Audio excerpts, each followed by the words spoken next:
প্রথমে এই ভিডিওটা আপনারা দেখেন কি বলে।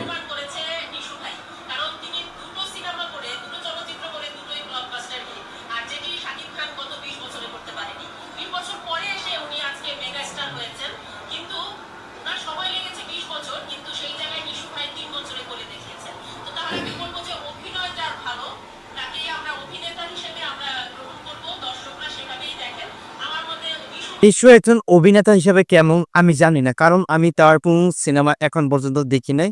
জাস্ট ফেসবুকে দু একটা নাটক আমার ফেসবুকে সাজেস্ট করে, তখন দু একটা দেখি, নাটক দেখছি, ভালো লাগছে। কিন্তু যে সিনেমার হিরো হিসেবে তার অভিনয় কেমন ওইটা আমার কিন্তু জানা নেই। কিন্তু এই যে এই মেয়েটা যে কথা বললো যে 2 বছরে 2টা সিনেমা করে সে সিনেমা অ্যাওয়ার্ড পাইছে, আর শাকিব খানের মেগা স্টার হইতে লাগছে 20 থেকে 25 বছর।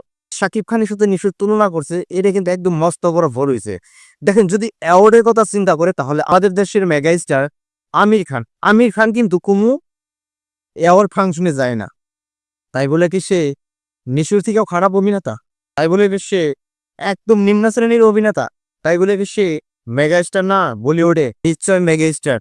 আমির খানের কথা তো কি আর বলবো নতুন করে, এটা তো সবাই জানেন।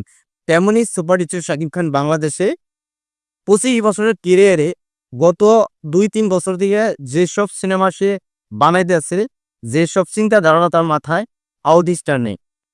হয়তো তার সফলতা দেখে, তার নতুন নতুন আপডেট দেখে হয়তো অনেকে জলানি ফিল হয়, কারণেই এইসব মন্তব্য করে সুপারস্টার শাকিব খানকে নিয়ে। তো আপনি কি বলে যে সুপারস্টার শাকিব খান 25 বছর লাগছে এই জায়গায় আইতি, আর সেই জায়গায় নিশু 2 বছরে 2 সিনেমা করেই অ্যাওয়ার্ড পাইছে? তাই রে, আপনি চোখে কোন অভিনেতা ভালো, নিশু ভালো নাকি সুপারস্টার শাকিব খান ভালো? অবশ্যই কিন্তু কমেন্ট বক্সে লিখে যাবেন। এবং যদি এই ভিডিও আপনি দেখেন না, তাহলে ফেসবুকে যাবেন, অবশ্যই এই যে যে নাম দেখতেছেন, এটা একদম অরিজিনালি একজন শাকিব খান হ্যাটার্স। এবং আমি এই পেজে আমি ভিজিট করছিলাম, ভিজিট করার পরে দেখলাম শুধু শাকিব খানের বিরুদ্ধেই নিয়ে অনেক অনেক পোস্ট করা আছে। যাই সবাই ভালো থাকবেন, এবং যদি আমার চ্যানেল নতুন হয়ে থাকেন তাহলে চ্যানেলটা সাবস্ক্রাইব করবেন।